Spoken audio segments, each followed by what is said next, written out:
What is up, everyone? Welcome to another edition of Drive for Show DFS for Dough here on RotoGrinders. And if you're seeing us here with this nice little green backdrop, that means we're talking golf. And pretty much every week of the year over the summer here until we get to the fall time, we've got golf pretty much every week. So that means we become a staple here on Tuesday nights. We've got myself, Justin Van Zuiden, along with Mr. Notorious, a.k.a. Derek Farnsworth. Noto, how you doing? Doing well. This will probably be my last show for a little bit. Baby girl's due Friday. So actually, she'll be here Friday. So, yeah, exciting time over here. How you doing? So, based on that, it sounds like you've got a scheduled induction date or what have you. Yeah.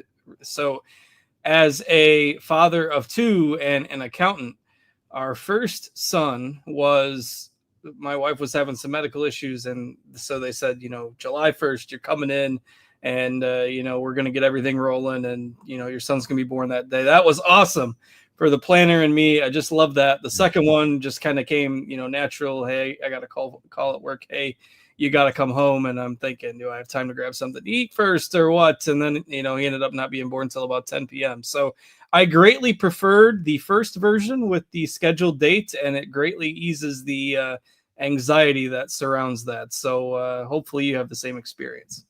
Yeah, I mean, we're trying all the tricks right now to get labor started, but so far nothing is taken. So, yeah, 3 days the most, and finally get to be a girl dad. Awesome. Congrats. Hope everything goes well with that in advance, and I'm sure we'll you'll get some well-deserved time off from the day job, but the dad job isn't exactly a walk in the park. So we wish you the best while you're away, and we'll anxiously await your return when you come back. But for now, we'll try to make one last week count here, and a pretty fun event, Memorial Tournament this week, and we'll another elevated event, limited field, and to greet your new parenthood, they are giving us an elevated event with a cut, which I know you like so much. So that's your baby shower gift. Yeah, nothing better than a signature event with the cut. I mean, we've been asking for it. There's only 3 of them. This is the last one on the calendar. So, yeah, good timing. And hopefully you can tilt that on Friday while you're waiting. We can turn this into some baby swag for this week's contest. I won a baseball GPP a couple days after our first son was born. So the luck can go over across the sports too. So, well, with that, we'll dig into some golf here. We'll try to make this last show count for you, and then hope you can enjoy some time away next month. And looking back real quickly at last week, the Charles Schwab Challenge, which was really crazy. I tweeted this out on Thursday afternoon. But when Scotty Scheffler started Eagle Birdie, he was plus 100 to win the tournament, which basically equates to 50% odds. So Scheffler versus the field was 50% after he had played 2 holes. Then he kind of faded the rest of Thursday, didn't do much on Friday, and ended up with a horrible T4 at the end of the week. So that basically feels like the floor with him right now. He was tied there with Tommy Fleetwood at 8 under par, Bud Cauley at 9 under, Schmid at 11 under. Ben Griffin gets his second win of the year at 12 under, and they kind of both hung on there at the end. But it was nice to see Ben Griffin, and he's kind of having a breakout season here. There was a point on Friday where I thought maybe Scheffler's going to miss the cut, and then he ended up making the cut, and it just happened how you thought it was going to happen. Vaulted up the leaderboard, ended up leading the field in stroke gain, ball striking, led the field in approach, and then lost with the putter and around the green, which is very un-Scheffler-like these days. But, yeah, still finished T4. So if you played him alongside of Griffin, you probably had a pretty good week. Yeah, the Griffin story is really cool.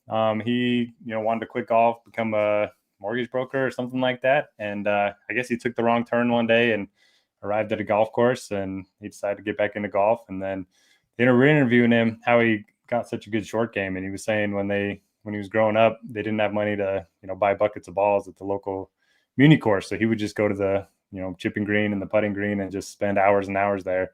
So I thought that was pretty cool. Good to see him get a first solo win after he got his team win a few weeks ago. I even had him on our snake draft team along with Harry Hall, who finished T6. So those guys were like 2 of my last picks. and the other guys were all not so great. And I did not cash in the snake draft despite having the winner and a T6. 3 missed cuts will do that to you.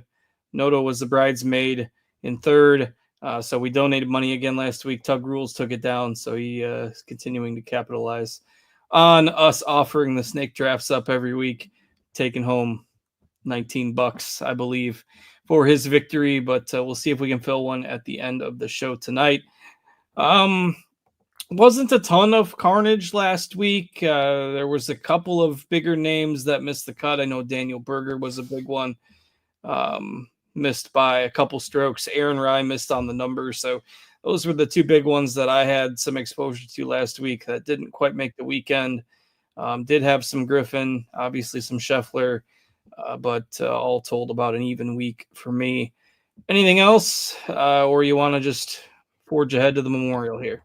Yeah, nothing really player-wise, but it did seem like golfers were just trying to hit driver on every hole, kind of like they're doing at most of the courses these days. And historically, Colonial had been a place where hit a lot of less than driver off the tee, but guys were just taking aggressive lines. And especially Scheffler on a Saturday, I went through his shot by shot, and he was just taking the most aggressive lines you could possibly imagine, and ended up working. So I'm curious to see the data once it's released, how often golfers hit driver last week. Yeah, it seems like the newfound approach on a lot of these courses. The Truist a couple weeks ago we didn't think was going to be a driver-heavy course, and ended up being one. So I don't know, a change in thinking for a lot of people. We'll see how the U.S. Open, how the rough looks in a couple weeks when we get there. But definitely an interesting note nonetheless. And I do agree, it did look like we saw more people hitting drivers, more so than in past years there. So. All right, let's go ahead and move along to the Memorial. I hinted at it, even though this is an elevated event. The last few elevated events have not featured a cut. We do have a cut this week. 72 golfers in the field, and the cut will be top 50 plus ties, plus anyone within 10 strokes of the lead, if that is within the 10-stroke margin, even if you're T60 or whatever, you'd make it through. I don't think in the events that they've had, anybody within 10 strokes of the lead has not also been inside the top 50. So probably unlikely that comes into play, but might have, 15 or so, 18 golfers get cut, 20 golfers maybe, if it's right on the number there, but not a massive cut this week. But still, it seems like the 6-6 percentages are always lower than you would expect these kind of weeks. I mean, I think we've had some where it's still been in the teens, so it's not like a freebie of getting everybody through. Yeah, I mean, typically these courses are tough ones, and then you tend to have like good golfers just have a bad week if they're not, a little off with the driver or something like that. So there's going to be some chalk that misses. I do think we'll see a higher 6-6 than last week. I think it was less than 5%, but yeah, just having that cut adds so much, a layer of sweat on Thursday and Friday, just makes the experience that much better. And then if you can get 6-6 through the cut, you're feeling pretty good heading into the weekend. And that's really what we're going for. So I'm excited for the week. Very difficult test ahead of us. Yeah, Muirfield Village in Dublin, Ohio, the host course this week. Seems like the weather's going to be pretty quiet for the most part. It's been an active weather kind of week. In the Midwest and in the South. I know they've had a lot of rain over the last 5 or 6 days, but those systems are kind of slowly moving out of the area. I just pulled up the 7-day forecast here for Dublin, Ohio. So Thursday, 74, partly cloudy. Friday, 69, cloudy. Saturday, 72 and sunny. Sunday, 73 and sunny, and winds at 11 miles an hour, 10 miles an hour, 13 miles an hour, and 7 miles an hour. So nothing extreme, pretty much your end of spring, start of summer type of weather in the Midwest. And seems like they should be able to get the 4 rounds in without any issue. So it's always good to see, but of course, keep an eye on the forecast to see if anything changes from a wind perspective, but seems like it's going to be all systems go this week. And we have plenty of data on Muirfield Village, which has been the host course for a long time. And they've kind of slowly renovated it over the years, and it seems to play more difficult every time. I think about 1.5 over par on average last year.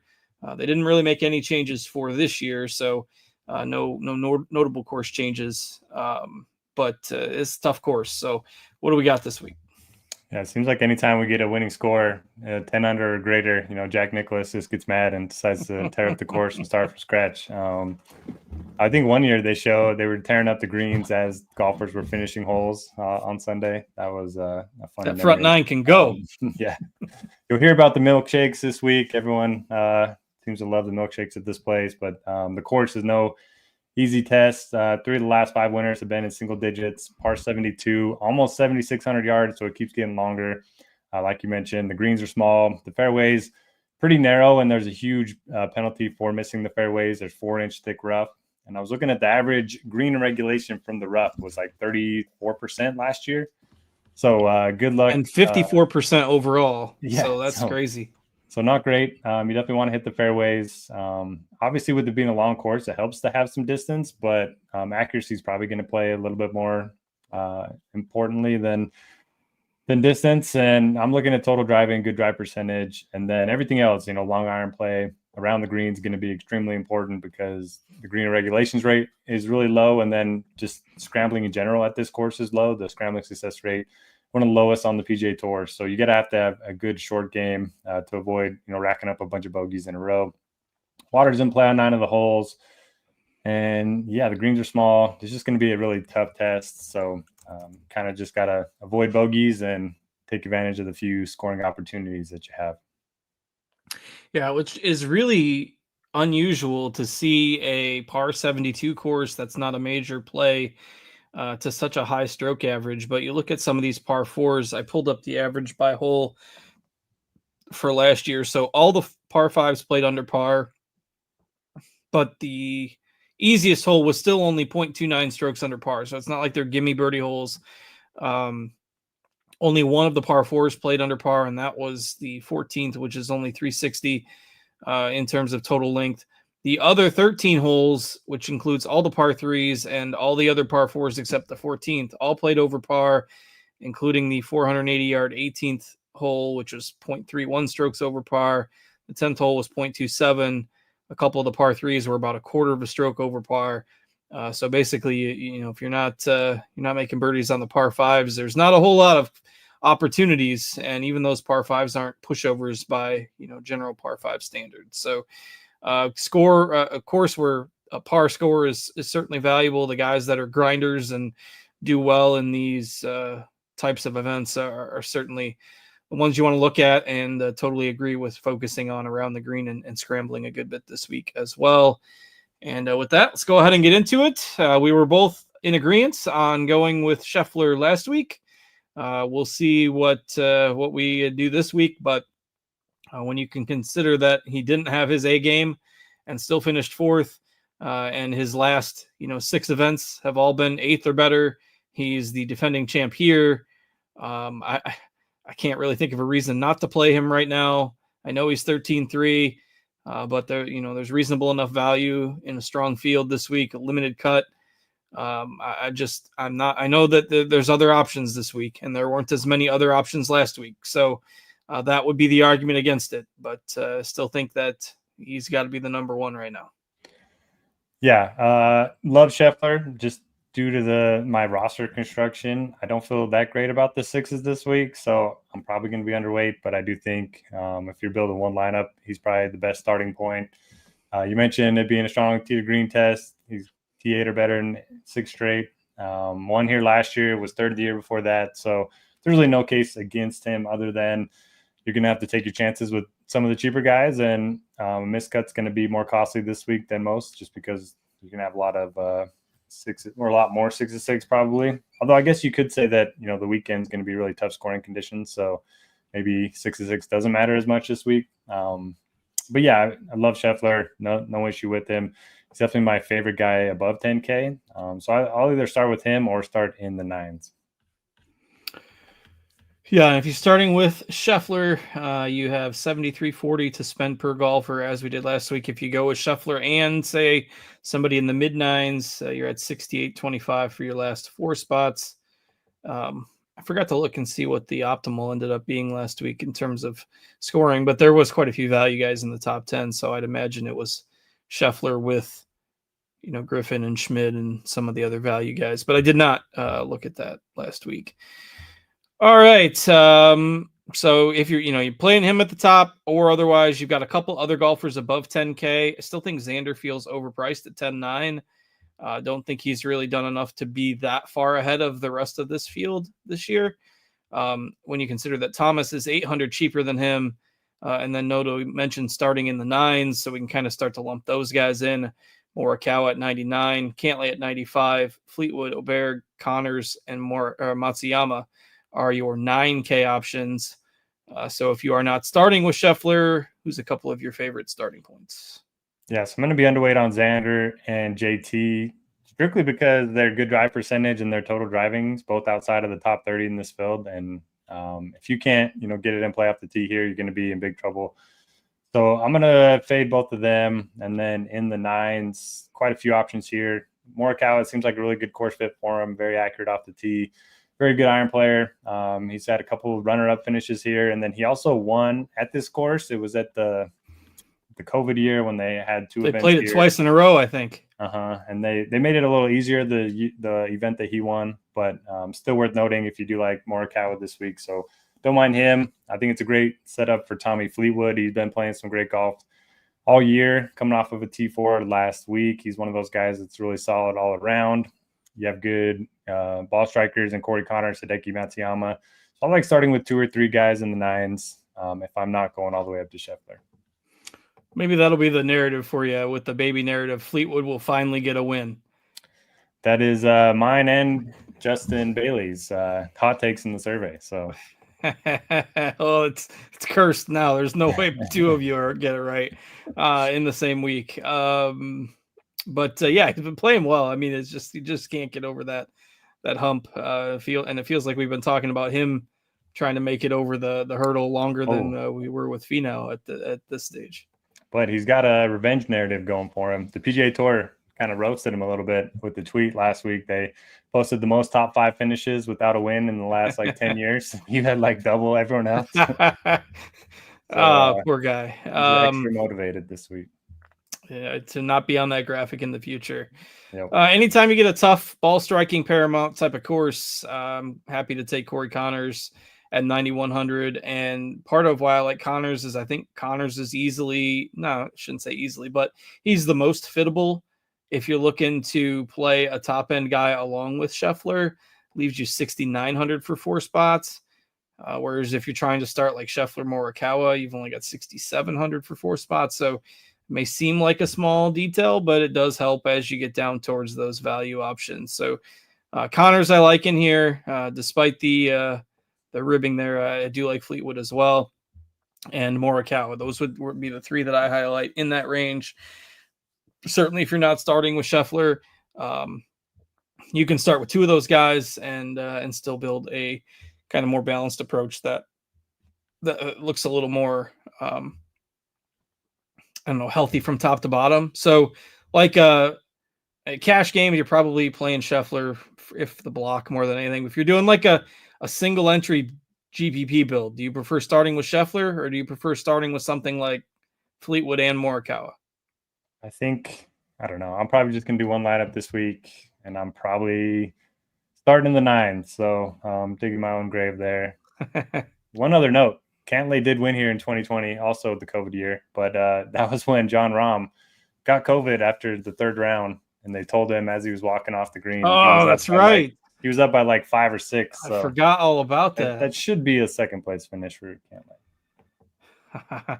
I watched a documentary, funny enough, last night about the whole, everyone remembers that the COVID sports thing got kick-started when Rudy Gobert tested positive and was touching the microphone and all that stuff.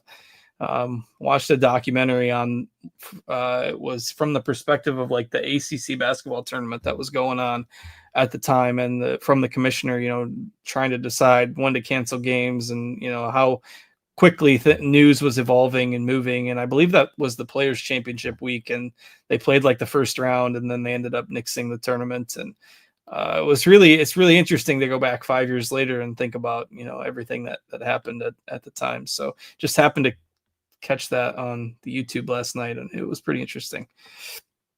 All right. Just reminded me of it again when you mentioned the ROM thing. I'd forgotten all about that. All right, let's go down into the 8Ks now. Pretty much one option at every, I think there is one option at every single $100 price point on DraftKings. Hovland, Straka, Shane Lowry, Daniel Berger, who was a disappointment last week. You got Spieth in here, Henley, Siwoo, Finau, Sungjae, Keegan, Matt Fitzpatrick, who's been playing some better golf again finally, at 8,000 even. Interesting range. If you're making those balanced builds, you probably are getting getting to somebody in here. If you're doing the Scheffler plus a 9K, you're probably skipping this group entirely. And I don't love the 8Ks a whole lot. I like the 9Ks a lot more. So interesting to hear what you would plan to do with this range, maybe in your more balanced type of build there. Yeah, I'll probably have, if I go 2 9Ks, I might go 2 8Ks. I do like Shane Lowry quite a bit. A guy, he missed the cut of the PGA Championship, but he actually gained 2.3 strokes ball striking. Had a really bad week with the putter. He's played well here in the past. And again, I'm willing to take a chance on bad putters because the tee to green game is so important this week. I like Russell Henley, good iron player, accurate off the tee, good short game. Should play well at a course like this. And then at the bottom, you have Siwoo Kim, who has 5 straight top 20s here. He's also coming off of 5 straight top 30s. I think he's really interesting. Tony Finau is finally playing a little bit better, back-to-back top 20s. He's finished T13 or better here in 5 of his last 8 years. And Sungjae's played well here too. So I like quite a bit. I like Sungjae, Finau, Henley, Lowry, and then I'll have some Keegan Bradley too. Although his course history, he's like a cut maker without a ton of upside at this course. So I'm not sure how much Keegan I'll end up getting. If you sort by strokes gained at this tournament over the last 5 years, Scotty Scheffler is first, Xander Schauffele is third, Cantlay is fourth, Morikawa is fifth, so pretty good company there, and Siwoo Kim is second. 18th, 9th, 13th, 4th, and 15th the last 4 years for Siwoo Kim, and we know he tends to play the same courses pretty well, so I wasn't considering him as much earlier in the day, but I do think that he's interesting at 8.3K, and the one guy I did tag in our lineup HQ tool is Lowry for the reasons that you mentioned. He was pretty popular at the PGA, had a pretty good spring. Other than that little hiccup there, I think it's a nice spot for him to get back on track, and he tends to play well on these grinder type of courses too. So Lowry, my favorite in here. I don't have a problem going back to Berger after the missed cut last week, only missed by a stroke. And then Siwoo looking a little better for me now than I thought. Any interest in Fitzpatrick he's playing better and he's got a couple decent results here as well. Let me see how his ball striking's been looking, because I don't know. I struggle with guys that don't ball strike well. I mean, sometimes he can be good. When he won the major, he was like really good off the tee. But he's never been consistent. He does have a 5th and a 9th here the last 2 years. Gained 6 strokes ball striking at the PGA. So I don't hate it. He's not a guy that's going to project well if you use any long-term stats, but I don't hate it at 8K low ownership. All right, yeah, I don't mind him for GPPs either. So sprinkle him in. All right, let's go ahead and move down into the 7Ks. Lots of options in here. This is where ownership really starts to spread out. We've got a lot of golfers projecting between 8 and 13% ownership. Don't think you have to worry too much about ownership down here. At 7,900, Burns is a guy that I don't play a lot, but 16th and 15th here. His last 2 starts, he's been quietly playing a little bit better. The near-term stats on Burns look okay. The approach numbers are still a little shaky, but he does lead this field in putting over the last 24 rounds. So if the short game is there, I don't mind Burns as a GPP kind of risk-reward target. Obviously, you got Griffin, who won last week. Aaron Rye is probably going to project well. Missed the cut last week on the number. What are you looking at in the upper part of the 7Ks? Yeah, it's a pretty interesting range. There's not a ton that stands out. I do like Aaron Rye. A lot similar to Russell Henley. He's just really accurate off the tee, good iron player, decent around the green. He's been really bad with the putter, but I'm taking my chances with those bad putters this week. I think it's a good course for Denny McCarthy. We saw him losing a playoff here to Victor Hovland, I want to say, a couple years ago. So he's a guy I don't mind looking to. Harris English tends to play these difficult courses well. And that's pretty much it for me in the 75 to 8,000 range. We did get a question on Ludwig. He's just not a guy that I play a ton because he feels overpriced each week and he hasn't been very good lately. Are you playing Ludwig at all? Yeah, probably not at that price. I mean, sandwiched between Connors and Fleetwood there, who I like better. Missed the cut at the PGA, 60th at the Truist, 54th at the RBC. Like, he played well at the Masters, but that's really his only good finish in the last 2.5 months. So, yeah, I think I'm out on him here. Okay. Yeah, who else do you like in the high sevens? Yeah, so high sevens is pretty much Burns, maybe JT Poston at 7,600 for me. Good short game guy. Just in these difficult courses where you're going to have to scramble. He's 15th overall in the little mixed condition model I put together this week. So at 7,600, I don't mind that. Not the longest off the tee, but he can keep it straight. Hasn't missed a cut here since 2020, even though he hasn't had as many top type of finishes. I think Poston at 7,600 is solid. I don't mind going back to Aaron Rye as well at that same salary. Otherwise, Burns is definitely my favorite.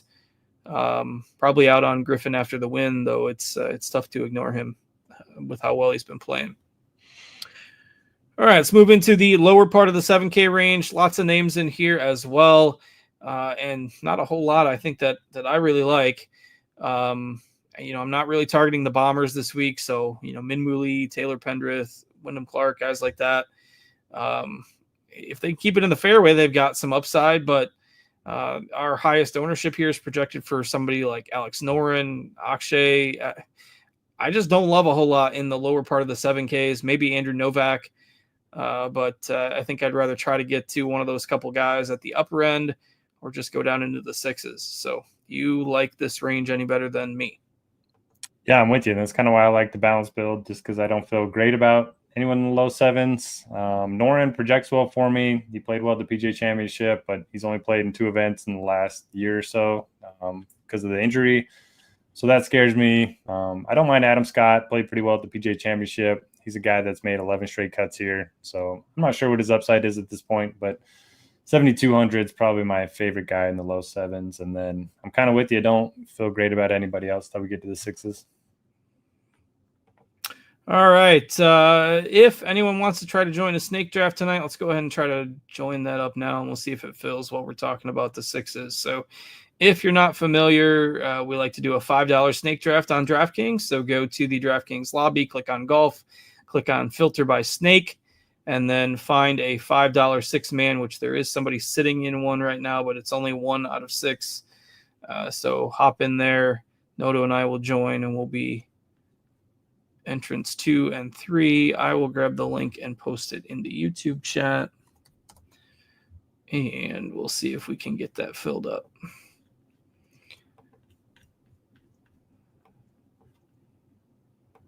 Oh, somebody beat me to it. Thank you. And if you want to join that, we'll see if we can get it filled up tonight. Seems somewhat quiet, so maybe we won't get one filled up tonight, but not taking us a ton of time to get through the golfers with only 72 in the field this week. So we'll see if that fills. Otherwise, we can wrap up a little tidy tonight. So let's move down into the 6Ks. You've got Bud Cauley kind of projecting as the clear top value in this range, coming off that 4th place finish last week. He's just been playing pretty consistent golf all year, and we saw when he first came back from that lengthy absence from that horrific accident that he had a few years ago, he was obviously rusty. He hadn't played competitive golf in like over a year and a half. So he's rusty when he first came back, but he's, pretty much shaken that off entirely at this point. And, 1 missed cut in 11 starts this year, 4 top 10s since the beginning of March, and including last week. And he's 6,800. So, Bud Cauley is the clear value. Last 24 rounds, 2nd in this field in total strokes gained, 8th in ball striking, 11th in approach, 14th in putting.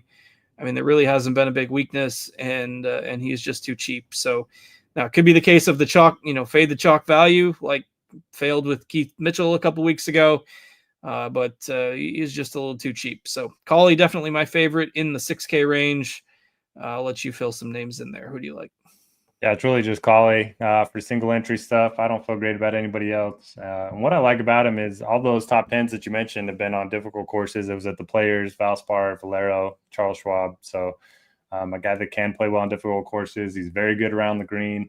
The irons have been great recently. He's gained off the tee in 12 of his last 14. So, love the spot for Cauley. It's definitely doesn't feel great anytime you play a cheap chalk guy, but he is my favorite. Hopefully he won't pull a Keith Mitchell. He is the same price as Keith Mitchell was, which makes me a little bit nervous. Maybe it's the 6,800 price tag that is getting him. Glover's cheap, but he hasn't played well here in the past. He hasn't finished better than 60th in the last 3 years. Mackenzie Hughes, good short game, but you worry about his ball striking. And yeah, Hoagie, Michael Kim, I just don't feel great about anybody down here. Yeah, I don't either. I mean, definitely Cauley. I think Glover is okay as a flyer. I'm always a big fan of Ryan Fox, but I prefer him on the courses where just distance is a priority. Obviously, Smid played well last week. Probably not going below 6,400. You got guys like Dunlap has just been terrible lately. Just a whole lot of guys that feel a little bit too risky with the limited cut this week. I guess Schmid is viable, but definitely Cauley as the favorite in this range. Ryan Gerard, I think, is fine at 6,700 as well. Was a pretty popular play a couple weeks back, and these prices lower than it was back then. So Cauley 1, Gerard 2. Maybe somebody like Cole, Glover. If you're needing to fill in a back end of those Scheffler lineups, obviously you need the value. So you can get it from some of those guys down there. All right, the snake draft is still just at 4 or 6. I think we'll ixnay that for this week and call it a show here. So a little bit quicker than normal, but it's a pretty small field this week and pretty straightforward to get through. So with that, Noto, best wishes and good luck with baby on the way, and hope everything goes okay for you. Yeah, appreciate it. I'll still have all my articles up. I'm going to take everything else off. We're still going to do the golf articles, and then maybe I'll hop on for one of the majors, do the show with you guys. But yeah, appreciate it. Excited, and good luck to everybody. All right. Thanks, everybody, for joining. As always, thanks to Noto. Thanks to TJ working hard, producing behind the scenes for us tonight. Hope you all have a great rest of your week, and we'll be back with a special co-host alongside me next week. Tune in and see who we drag in to replace Noto for next week's our Canadian Open, I believe. So we will be back. At least I'll be back next week, same time, same place. Until then, good luck. We'll see you later, everybody.